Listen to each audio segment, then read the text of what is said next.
Programang ito ay rated SPG, striktong patnubay at gabay ng magulang ang kailangan. Sadyang nabuhayan ng pag-asa si Tanggol ng kanyang mapanood sa balita na buhay pa ang kanyang amang si Ramon.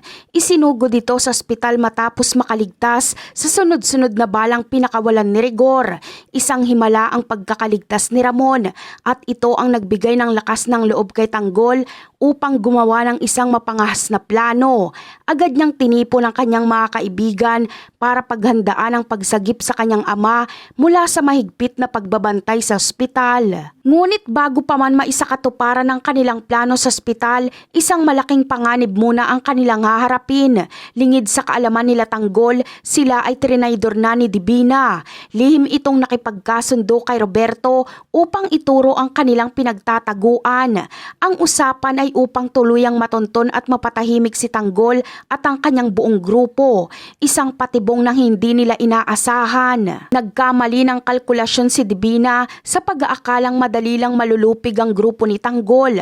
Ang pagsugod ng mga kapulisan ay nauwi sa isang madugong engkwentro. Sumiklab ang matinding putukan at nagkaroon ng malaking kaguluhan sa lugar.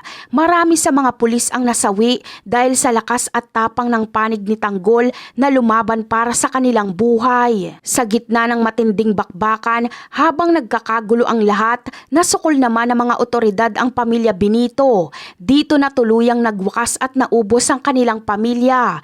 Samantala, sa kabila ng pagiging dehado nila Tanggol pagdating sa dami ng tauhan, muling napatunayan ni Tanggol ang kanyang galing sa pakikipaglaban at pagtakas sa mga gustong pumaslang sa kanila. Matagumpay silang nakalusot sa mga pulis sa pangungunan ni Rigor. Matapos ang kanilang pagtakas mula sa pagsugod, hindi na nag-aksaya ng panahon sila Tanggol. Agad nilang isinagawa ang kanilang orihinal na plano na iligtas si Ramon mula sa ospital. Inaasahan na nila na hindi ito magiging madali dahil tiyak na naroon ang kanilang mga kaaway.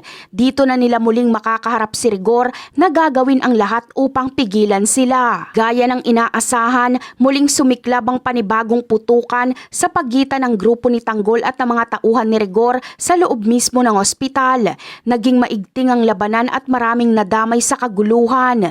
Ngunit sa huli, nanaig pa rin ang determinasyon ni Tanggol na mailigtas ang kanyang ama. Sa kabila ng lahat ng hadlang, naging matagumpay si Tanggol sa pagtakas kasama si Ramon.